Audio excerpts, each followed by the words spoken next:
बड़े भागी बने अवधेय भागी, जिमि रघुवंश तिलक तुम त्यागी, जिमि रघुवंश तिलक तुम त्यागी। ये तो अवधवासियों की परिभाषा है, परंतु कबीर एक महान संत है, संत शिरोमणि है। कबीर जाति धर्म पाती मजहब से ऊपर उठकर सीधे आत्म कल्याण की बात करते हैं। इसलिए कबीर नेताओं को भी बहुत अच्छे लगते हैं और कबीर हर वर्ग को पसंद आते हैं, क्योंकि कबीर ने किसी के पक्ष में कुछ नहीं बोला है। कबीर ने जो बोला है स्वच्छ निष्पक्ष और जीवन के लक्ष्य पर बोला। और कबीर उनकी एक लाइन भी जिंदगी की लाइन को बदल देती है। कबीर कहते हैं बड़ भागी वो है जिसमें चार बातें होती हैं। मुख्य धारा में आ जाइए, कौन कौन चार बातें? गुरु सेवा जन बंदगी। देखिए क्या बोल रहे हैं कबीर साहब। सत्संगत बैराग। ये चार चीजें होना साधारण लोगों में असंभव है। नंबर एक, गुरु की सेवा सब नहीं कर सकते हैं।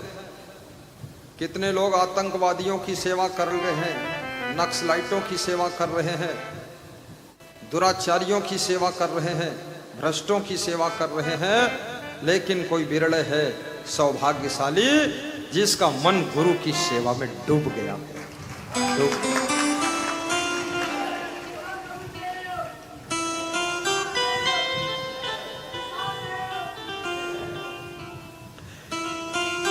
गुरु सेवा जन बंदगी।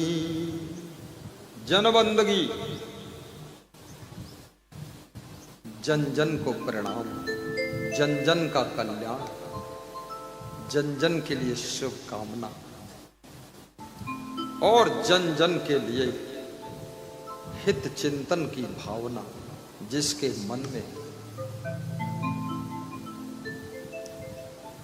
जिसकी क्रियाओं से, जिसके स्वभाव से, जिसके प्रभाव से, जिसके वाणी से, जिसके धन से, मन से, तन से, दिमाग से, बुद्धि से जन कल्याण होता है, जन सुधार होता है, जन जन का उद्धार होता है और बुराइयों में डूबे हुए लोगों का भी जिसके प्रभाव से बेड़ा पार होता है, ऐसा व्यक्ति सबसे बड़ा भाग्यशाली है।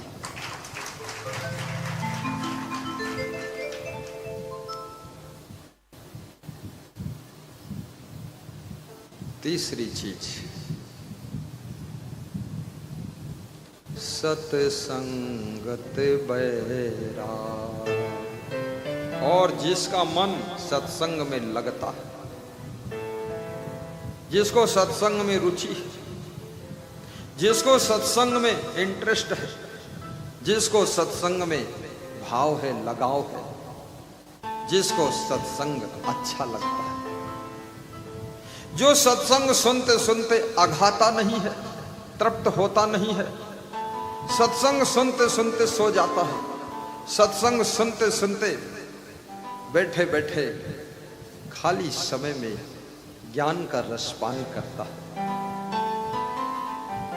जो दूसरों को भी सत्संग सुना देता है, जो सत्संग कराता है, जो सत्संग के प्रोग्राम करता है, जो गुरु को बुलाकर सत्संग समागम करता है, हजारों हजारों लोगों को सत्संग सुनवाता है, जो सत्संगियों की सेवा करता है, जो सत्संग के प्यासे लोगों को बुला करके सत्संग भी प्रदान कराता है, साथ साथ में उनको भोजन भी खिला देता है, ऐसा व्यक्ति सबसे बड़भागी होता है।